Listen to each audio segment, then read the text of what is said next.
लिए हुए थे अपने के लिए, अपने हक अधिकार के लिए, अपने जल जंगल जमीन के लिए, अपनी जो आदिवासी संस्कृति है, जो अपना कानून है, जो आदिवासियों की संस्कृति है, जो पूजा पद्धति है, और हमारी जो जमीनों का जो शोषण होता था, आदिवासियों के साथ जो शोषण होता था, जो अंग्रेज थे उन्होंने आदिवासियों के साथ बहुत अत्याचार किया था, बहुत शोषण किया। बोल के देखो कोई डीएसपी कलेक्टर दिल्ली, हरियाणा, पंजाब, उत्तर प्रदेश, सब जगह उनका आदिवासी एक दो व्यक्ति है। पिछली बार में हमारे हुनाराम जी के जो मैटर हुआ था, उस मैटर में वहाँ का एक पुलिस कर्मचारी है, वो अभी यहीं आया होगा, तो सीआई साहब का कान खोल के सुन लो, उसका यहाँ से ट्रांसफर करवा दो या फिर आपका ट्रांसफर हम करवा देंगे। तो यहाँ पे अंदर जरूरत नहीं है, आप अंदर जगह नहीं मिल सकते। आप कौन होते हो हमारे को रोकने वाले? यहाँ का शासन प्रशासन कौन होता है हमारे को रोकने के लिए? और पहली बार एक बात और कहना चाहता हूँ, जो भी हमारे भाइयों के जो मर्डर और हत्याकांड हो रहे हैं, तो उसमें शासन प्रशासन का क्या रोल है? वो आगे लाश चलवाए, ये आपको किसने अधिकार दिया? व्यक्ति से किस तरह से बात की जाती है, लैंग्वेज सुधार लो, क्योंकि ये आदिवासी परिवार का कारवा है। इस कारवे में हर एक आदिवासी का परिवार है, हर एक आदिवासी परिवार का जो सदस्य है वही कार्य करता है, वही अध्यक्ष है और वही उसका लीडर है। कान खोल के सुन लो, ये समझना अकेला नहीं है, ये सब जितने भी हैं वो सबका पावर है। जितना भी है बोल सकता हूँ, जितना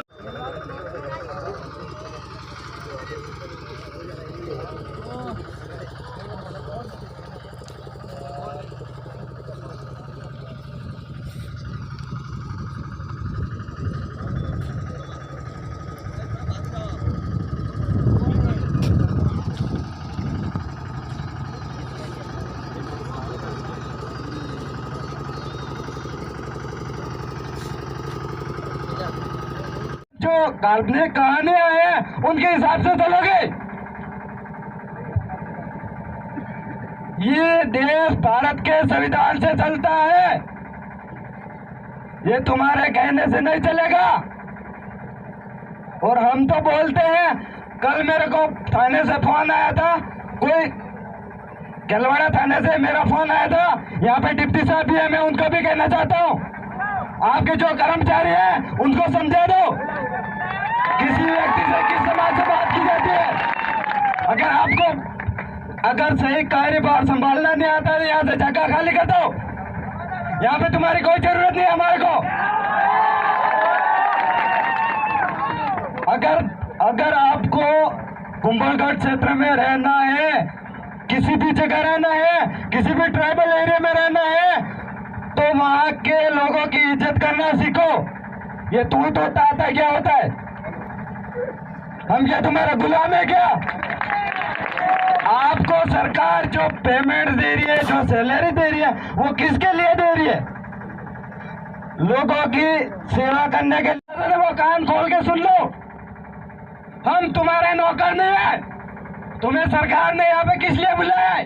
आपको यहाँ पे पद दिया है, आपको कर्मचारी के भी सीखा और आज तक यहाँ पहुँचा हूँ मैं। साथियों, मैं ज़्यादा कुछ बात नहीं कर पाऊँगा। थोड़ी विशेष यही है कि शिक्षा और इसके संस्कृत के बात में थोड़ा ध्यान देना पड़ेगा आपको, क्योंकि आजकल जो भी मुद्दे हो रहे, अपने आदिवासी पे अत्याचार ही बहुत हो रहे, कई लोगों को दबाया जा रहा है, कई बार तो हमको भी दबाया जा रहा है, फिर भी हम तो नाकाम हो रहे। शासन प्रशासन से कभी दबाव ना हो, ऐसा काम करो। पूरा आदिवासी क्षेत्र ऐसा काम करना चाहिए। कुंभलगढ़ या सायरा दोनों आदिवासी परिवार एक हो जाओ। ये अभी अपना समय है, समय बीता जा रहा है, पढ़ाई में ध्यान और हर चीज़ में ध्यान दो। पहली बात तो ये है कि आज हमारा भगवान धरती आंबा भगवान बिरसा मुंडा की जन्म जयंती है। हमारे कोई भी भगवान होते, हमारा कोई भी प्रोग्राम होता है आदिवासियों का, तब शासन अनुशासन साथ देता है, ये बात नहीं देता है। लेकिन मुझे कोई शहर वाला एक ही शासन दिखाई नहीं दे रहा है, कहाँ गए सब सारे? कोई मौका हुआ क्या शहर में? या कोई राजनीतिक पार्टी कोई एमएलए आया है? वहीं कुछ रोटियां सेकने गए होंगे, पूड़ी वगैरह, भाग गए यहाँ से। हमारा शासन तो हमारे साथ है, हमारा शासन तो हमारे साथ है, तो यहाँ उदयपुर जिले के शासन कहाँ गए? क्या इन लोगों को सूचना नहीं दी क्या?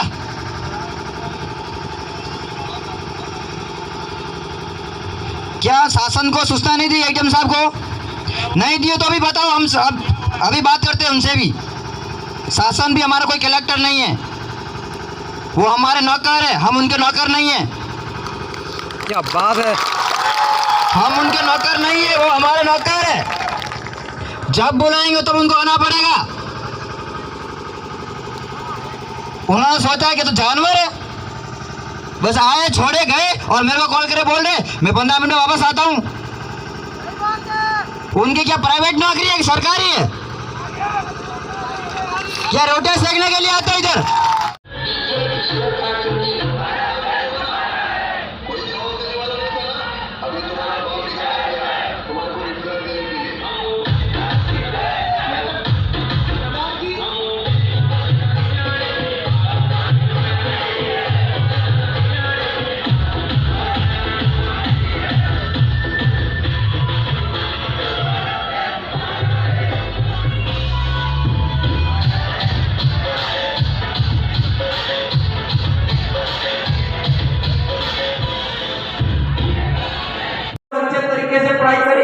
समझेंगे और ये जन हमारे घर घर तक पहुंचाइए, तब जाकर के हम बहुत मजबूती से खड़े हो सकते हैं। आज की तारीख में हमारे देश का लोकतंत्र पूरी तरीके से खतरे में है, डैमेज हो चुका है। उस लोकतंत्र को पुनर्जीवित करने का हम लोग काम कर रहे हैं, तो आप लोगों को भी पीड़ा उठाना होगा, उस लोकतंत्र को ठीक तरीके से काम किया जाए। हम ये भी बता रहे कि जिस तरीके से आज छोटा से लगा करके आपका बड़ा तक नेता बनता है, आपका वार्ड पंच से लगा करके आपका सरपंच, आपका एमएलए, आपका सांसद जो भी बनता है, वो भारत के संविधान की सौगंध खाता है। जब शपथ लेता है वो बोलता है मैं भारत के संविधान के प्रति सच्ची निष्ठा रखूंगा, विधि द्वारा स्थापित सभी कर्तव्य का निर्वहन करूंगा। इस तरीके की सौगंध खा रहा है। और आज की तारीख में भारत के संविधान के अंदर 5वीं अनुसूची का प्रावधान है, भारत के संविधान के अंदर अनुच्छेद 13 का प्रावधान है, अनुच्छेद 244 का प्रावधान है, लेकिन उसका पूरी तरीके से उल्लंघन हो रहा है। तो हम लोग ये बताना चाहते हैं कि हम भारत देश के कानून की बात कर रहे हैं, हम भारत देश के संविधान की बात कर रहे हैं। तो जो लोग भारत देश के संविधान का उल्लंघन कर रहे हैं वो लोग कौन हुए? जब भारत की विधि, भारत का कानून, भारत का संविधान का उल्लंघन अगर कर रहे हैं तो वो लोग देशद्रोही है, ये बात हम लोगों को सीधा करके कहना चाहते हैं। तो इसी तरीके से हम लोगों को हमारे सिस्टम को पुनर्जीवित करना होगा। जिस तरीके से आदिवासी कौम स्वाभिमानी कौम रही है, उसी तरीके से हम लोगों ने पहले जियो और जिनों के आधार पर हमने सिस्टम बनाया, उस सिस्टम को पुनर्जीवित करना होगा।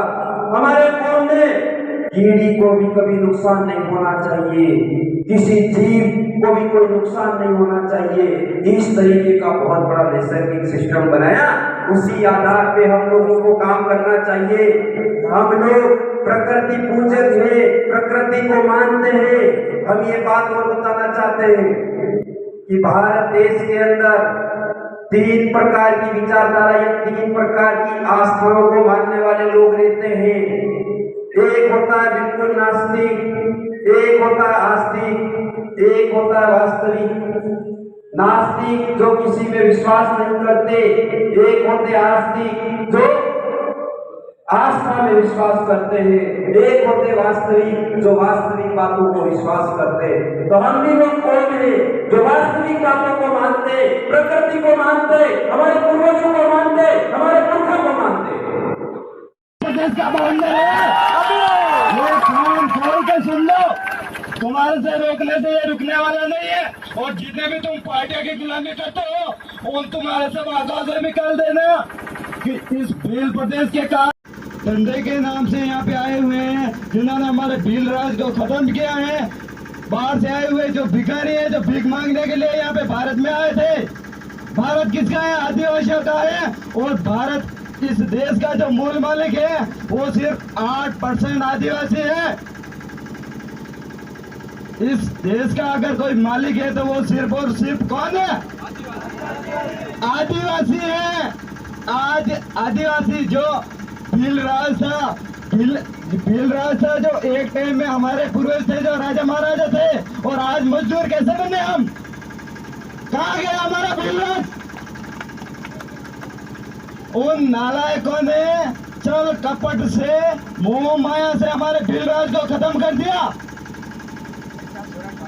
और आज हमारे को बोलते कि आप तो गुलाम हो। अरे नालायको, हम गुलाम नहीं है, तुम हमारे गुलाम हो। और यहाँ का जो शासन प्रशासन है उसकी मुझे शिकायत मिली है। जो शहरा का जो प्रशासन है वो देखो तो सही, उनका मतलब जो देखो आदिवासियों के साथ वो क्या करते हैं। आदिवासियों को कोई भी जयंती आती है, कोई भी त्योहार आता है तो उनको अड़चन होती है।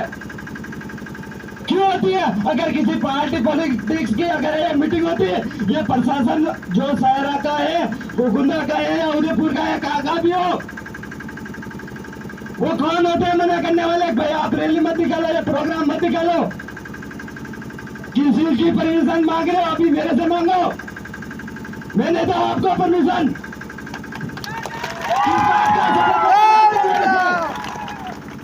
जो हमारे युवा कार्यकर्ता हैं उनको डराते हो किस चीज के लिए?